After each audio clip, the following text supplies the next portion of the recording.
আপনারা লক্ষ্য করেছেন ঢাকার পল্লবীতে আমাদের কলিজার চৌচির হয়ে যাচ্ছে। আমার ভাইয়েরা, ঢাকার পল্লবীতে রামিসা নামক এক শিশুকে, এই অমানুষ, যাকে জানোয়ার বললেও ভুল হবে না, এই ঘাতক ধর্ষক খুনি সোহেল রানা রামিসা নামক একটি ফুটফুটে গোলাপকে 7-8 বছরের এই শিশুকে ধর্ষণ করে এমন নির্মমভাবে পরিকল্পিতভাবে ধর্ষণ করে হত্যা করে দুনিয়াতে বিদায় করেছে, যা আপনারা ইতিহাস যদি মূল কারণটা যদি আপনারা শুনবেন তাহলে আপনাদের গায়ের লোম শিউরে উঠবে। আমার ভাইরা, বিচার তো কার্যকর হয়ে গেছে, কার্যকর হয়েছে তো কথা বলছেন, বিচার হয়ে গেছে। আমার ভাইরা, যার গেছে সেই বুঝে শুনুন। আমার ভাইরা, গত বছর আয়েশাকে ধর্ষণ করে আসিয়াকে, গত বছর আসিয়াকে ধর্ষণ করে হত্যা করা হলো। আজও পর্যন্ত আসিয়ার ধর্ষক খুনির বিচার হয়।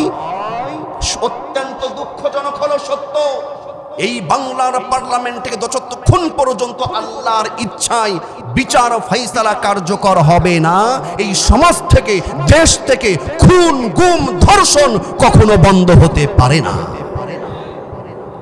অত্যন্ত দুঃখজনক হলো সত্য, অত্যন্ত দুঃখজনক হলো সত্য, এই রামিসার ধর্ষক খুনির বিচার হতে না হতে গতকালকের ঘটনা, চট্টগ্রামে 4 বছরের শিশুকে ধর্ষণ করা হয়েছে। বলি সুবহানাল্লাহ,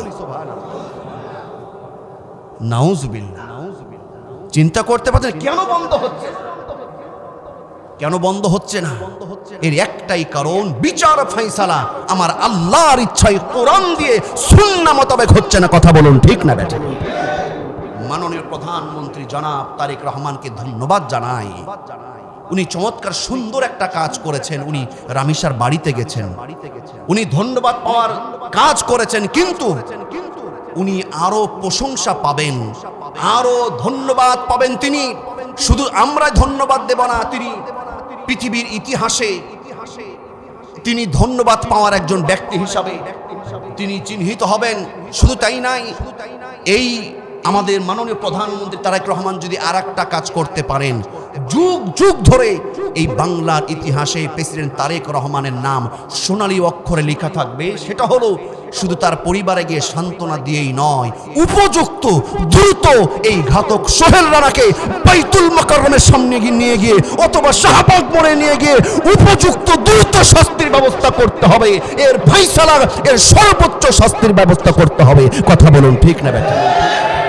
যদি বর্তমান সরকার এই কাজটা করতে পারে, আমার মন বলে বাংলাদেশের ইতিহাসে কোন সরকার যে কাজটা করতে পারে নাই, আমাদের মাননীয় প্রধানমন্ত্রী এই কাজটা করার জন্য তিনি প্রশংসায় ভাসতে থাকবেন। কথা বলুন, ঠিক না বেঠিক? কি নির্মমভাবে হত্যা করা হয়েছে জানেন? এই সোহেল রানার স্ত্রী নাম হলো স্বপ্না। কি নাম? মূল ঘটনা কি? স্বপ্নাকে, তার স্বামী সোহেল রানা স্বপ্নাকে এমন ভাবে হাত করেছে, রামিসা এবং সোহেল রানার ফ্ল্যাট দরজা এপার ওপার, পাশাপাশি পাশাপাশি। সকাল যখন 9টা 9:30 বাজে রামিসা ঘর থেকে বের হয়েছে, ঠিক সেই মুহূর্তে সোহেল রানা ঘাতক খুনি ধর্ষকের স্ত্রী তার নিজের ফ্ল্যাটের দরজার সামনে দাঁড়িয়ে।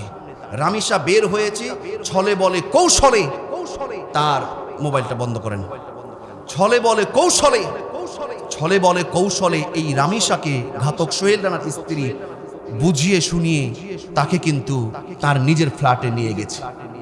একজন মা, একজন নারী হয়ে একজন নারী শিশুর সঙ্গে এই রকম আচরণ করতে পারলেন কেমনে? সোহেল রানার স্ত্রী এই রামিসাকে ঘরে নিয়ে গেছে, অল্প কিছুক্ষণের মধ্যে টয়লেটের মধ্যে নিয়ে গিয়ে অপকর্ম, ধর্ষণ, নির্যাতন করা শুরু করেছে।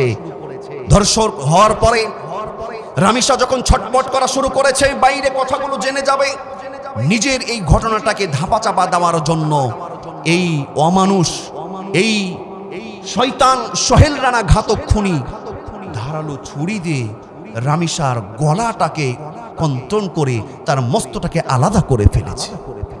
শুধু তাই নয়, তার দুই হাতকে বেশি অর্ধেক কেটে ফেলার চেষ্টা করেছে, তার হাতটাকে আলাদা করার চেষ্টা করেছে, তার দেহটাকে, তার মস্তক আলাদা করে দেহটাকে খাটের নিচে ভরে দিয়েছে এবং মাথাটাকে আপনারা দেখেছেন টয়লেটে বালতির মধ্যে ঢুকিয়ে রেখেছে, বলি নাউজুবিল্লাহ। ঠিক যখন 10টা 10:30 ঘড়ির কাঁটা, রামিসার মা সন্তানকে স্কুলে নিয়ে যাওয়ার জন্য ঘর থেকে বের হয়েছে, খোটাখুটি করে, কোথাও রামিসায় খুঁজে পাই নাই। খুঁজতে যখন না পাই, এক পর্যায়ে পাশের ফ্ল্যাটে, তাদের পাশের ফ্ল্যাটে সোহেল রানার দরজার সামনে দেখছে তার রামিসার জুতা পরে। মায়ের কলিজাটা চৌচির হয়ে যাচ্ছে, বাড়াচ্ছে, গেট নক করেছে, ডাক দিয়েছে, কোনো রকম কোনো সাড়া নাই। কেন সাড়া নাই? ভেতরে চলছে একটা অঘটন। ধর্ষণ করে খুনি এই সোহেল রানা এবং তার স্ত্রী তার গলাটাকে জবাই করে কেটেছে এবং যখন ডাকাটাকে করে তার মা ডাকছে না, তার কারণ স্ত্রী সহযোগিতা করে তার বাড়ির গ্রিল কেটে এই ঘাতক ধর্ষক খুনি সোহেল রানাকে বাড়ি থেকে বের করে দিয়েছে। এক পর্যায়ে সমাজ এলাকার লোকজনকে নিয়ে এসে রামিসার মা দরজা ভেঙে ভিতরে ঢুকেছে। ভেতরে ঢোকে রামিসার পরিবার, রামিসার মায়ের যে আত্মনাদ দেখে আকাশ ভারী হয়ে উঠেছে।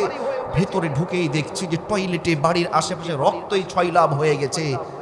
স্ত্রীর মস্তকহীন দেহটা দেখছে খাটির নিচে ঢোকানো, আর এই মাথাটাকে টয়লেটের মধ্যে ফেলে থুয়েছে, বলি নাউজুবিল্লাহ। আমার ভাইয়েরা, এই রকম অপকর্ম কাজ করতে পারে, এই জঘন্য অপরাধ আমার ভাইয়েরা। তারপরে ঢাকা মেট্রোপলিটন পুলিশ সহযোগিতায় তেনারা জানতে পারে যে এই সোহেল রানা তড়িঘড়ি বাড়ি থেকে বের হয়ে গেছে, কোনো টাকা নাই, পয়সা নাই। বন্ধুর কাছে টাকা নেওয়ার জন্য ফোন করেছিল, বন্ধুর কাছে কিছু টাকা নেওয়ার জন্য ফোন করেছিল। এই ফোন কলটাই পুলিশ ভাইদের তাকে অ্যারেস্ট করার জন্য সবচেয়ে বড় সূত্র হিসেবে কাজ করেছে। তারপরে তার এই নাম্বারটাকে, কলটাকে ট্র্যাকিং করে দেখেছে যে এই সোহেল রানা সে কিন্তু নারায়ণগঞ্জে সে কিন্তু কোনো এক এলাকায় অবস্থান করছে। বিকাশের আশেপাশে যতগুলো বিকাশের দোকান ছিল পুলিশ সেইখানে তদারকি করছিলেন, পাহারা দিচ্ছিলেন। এক পর্যায়ে টাকা তুলতে এসেই পুলিশ প্রশাসন ভাইরা তাকে অ্যারেস্ট করেছে। প্রশাসন ভাইদেরকে ধন্যবাদ, আরো ধন্যবাদ তারা পাবে। অ্যারেস্ট করা হলো, আসামি ধরা হয়েছে। সে নিজের স্বীকার করেছে, আমি ধর্ষণ করেছি, খুন করেছি। আসামি ধরা আছে, বিচারটাও ক্লিয়ার হয়ে গেছে যে এটা প্রমাণ হয়ে গেছে। নিজে যখন স্বীকার করছে, তাহলে আমাদের প্রশ্ন হলো, 16-18 কোটি মানুষের প্রশ্ন হলো, তাহলে এই বিচারটা কার্যকর করতে এত দেরি হচ্ছে কেন? কথা বলুন, ঠিক না?